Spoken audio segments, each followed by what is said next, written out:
think the stress of like working 2 jobs, going to school, having all of these things on me, I remember feeling like the weight of the world was on my shoulders. So that's when like my drug addiction got really bad. And I started out just like anybody else does, with painkillers. It was truly when I started to shoot the drugs, becoming an intravenous drug user, that I knew without a doubt in my mind that I was addicted to these drugs. My $100 a day habit turned into $200, $300, $400.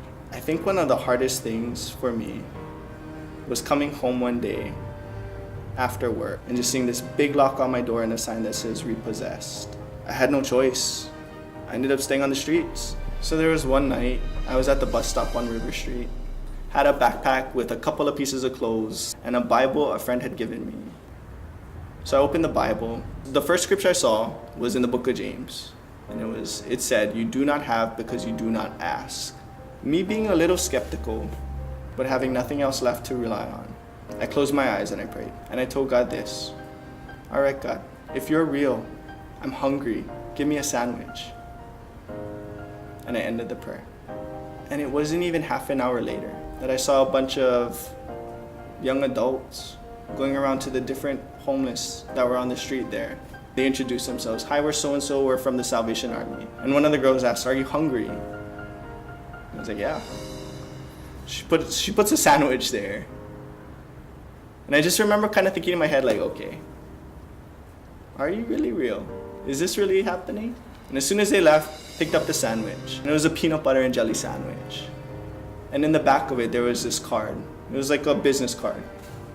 So I called the number, spoke to the intake counselor, and told me exactly what I needed to do.